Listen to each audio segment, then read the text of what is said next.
G'day guys, Mac with the Outer Circle, and today, in this episode of Getting Started in the Horus Heresy, planning your future purchases based on points levels.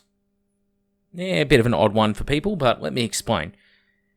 As you go along in this hobby, you'll find that people are often drawn to the biggest, best, most wonderful, coolest looking things in an army. And whilst that's great for painting and hobbying projects, it's not exactly the best thing when it comes to trying to get a playable force onto the table. So what we're going to do today is we're going to look at the different tiers. Now these are very subjective tiers, but I've broken it down into at least 4 different categories that I prefer. Level 1 here. Level 1 will utilise most of the stuff out of the Horus Heresy starter box.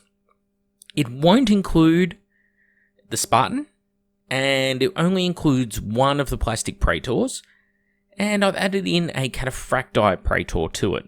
So the idea of this point force here is something around the 1,000 to 1,200 point mark is what we're looking at.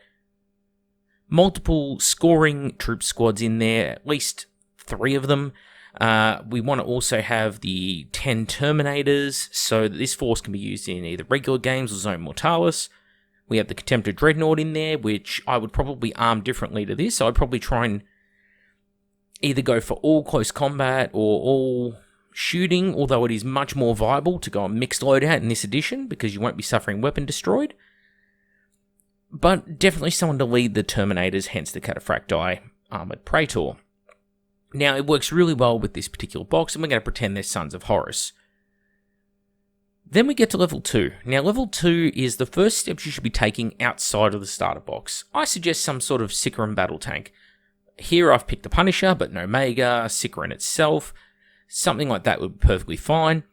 I don't know necessarily that I would pick the Venator in a level 2 force, because although it is excellent anti-tank, it doesn't really do much else. What you want is a vehicle which is sort of an all-rounder. It can throw out a few anti-tank shots, but it's mostly going to be anti-infantry at that second level.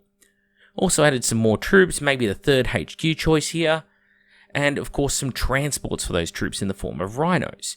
Now, level 1 and level 2 is what I feel people should be working towards if you're trying to look at putting a force on the table for the least amount of money. The temptation is going to be to go out and buy things that you'll see in level 3 and 4 straight out of the gate. And whilst that's a lot of fun, it is not a wise thing to do with your finances. So with that in mind, let's look at level 3. So level 3 is the first important level.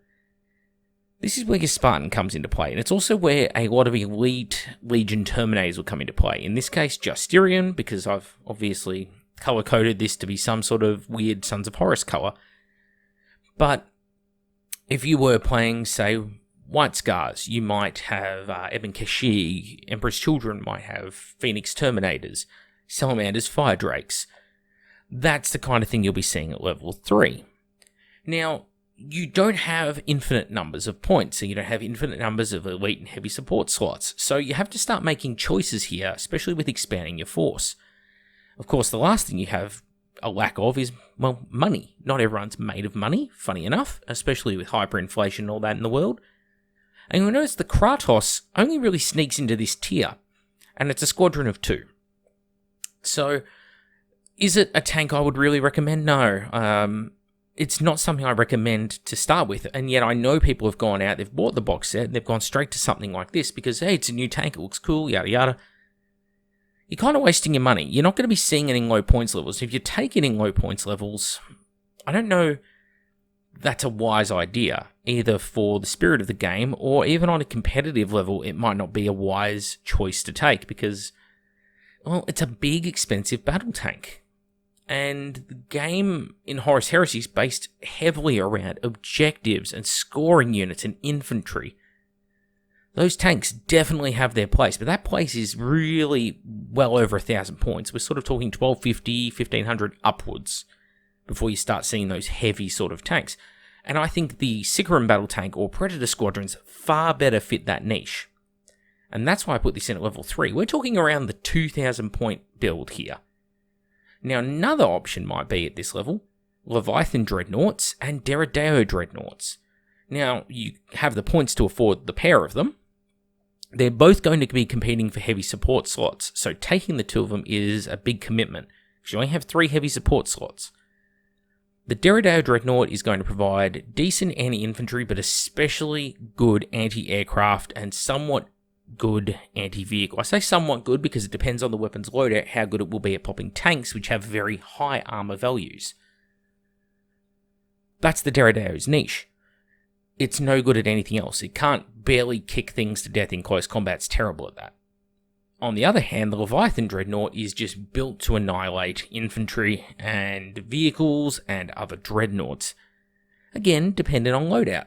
If you go for the Cyclonic Melters, if you go for the autocannons, if you go for Graviton, for example, lots of options available to you with the Leviathan Dreadnought. So you could take one of each here and have a Leviathan that's job is to go out and kill infantry and other walkers, and you have the Derrideo, which is going to protect you from aircraft and light armoured vehicles.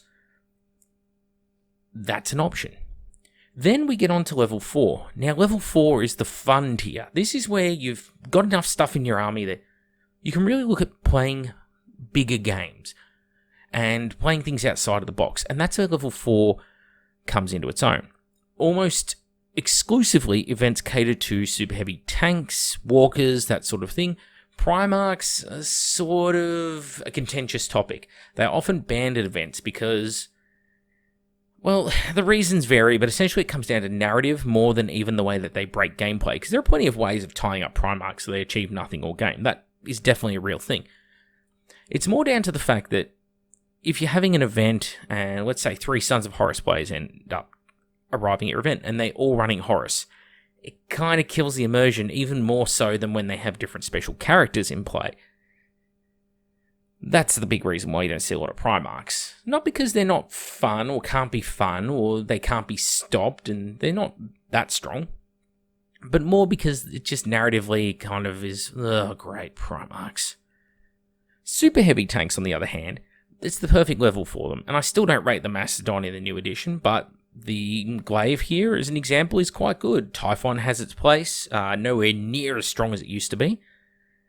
Of course, there's the Cerberus, very strong anti-tank vehicle. You have the Fellblade, just a great all-rounder. And the Felshian, which is the potentially strongest anti-tank vehicle in the game, potentially. There are a couple that come close, rival it.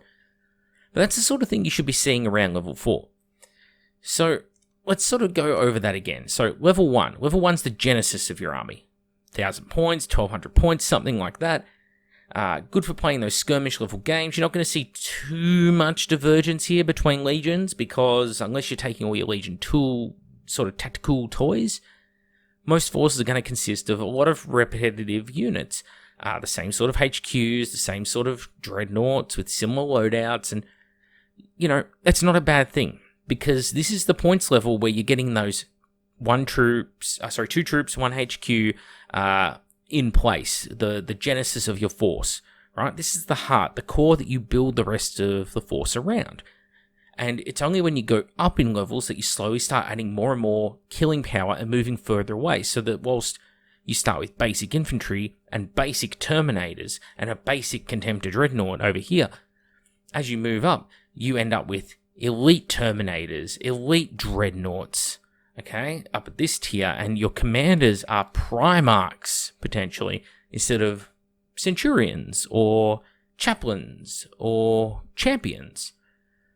Same as level 2. Level 2 is that, but for your vehicles. So, instead of just going straight to Spartans and Cerberuses and Typhons, and no, level 2, you start with Predators and Vindicators, maybe Whirlwinds or Sicarans, and then level 3, you get your Kratos, your Spartan, Land Raiders in bulk. And then level 4, you evolve up to your Super Heavies. Now, you can break this. You can just completely ignore what I'm saying in this video. Totally fine. You can do that. But do remember, the whole point of this is to demonstrate that you are starting out at a certain level, okay? And that level is what is the best thing to purchase, because you're going to actually get it onto the tabletop and you're going to have fun playing, and people are going to have fun playing against you. If you don't go down this route, you might still get games, you might still get there with everything, but what is the point in painting, for example, a 600 point Lord of War when you can't play it blow a game of a minimum of 2,500 points.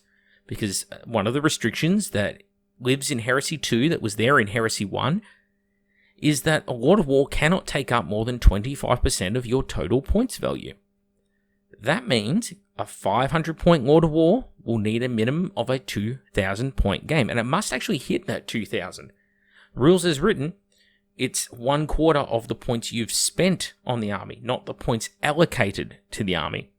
So if you spent 1,998 points, you can't get a 500-point Lord of War in there. You'd be able to get a 486-point or thereabouts Lord of War in there. And that would be fine, but good luck finding one. Yeah, funny old situation there. So keep that in the back of your mind. The order here that I'm suggesting is what's best to do with your money. If you want to get into this hobby and you want to slowly grow your force over time, because it is a huge commitment to build and paint and play a Heresy army. If you want to actually get it onto the tabletop and not waste your money, this is the order you should probably do things in, especially if you're a starter. If you're a veteran, obviously, you can go about it a completely different way. But for many of you who are starting out your forces for the first time and all you have is this box set, don't blow your money on a Kratos. Don't blow your money on extra Spartans. Learn the basics of the game. Get the fundamentals down pat.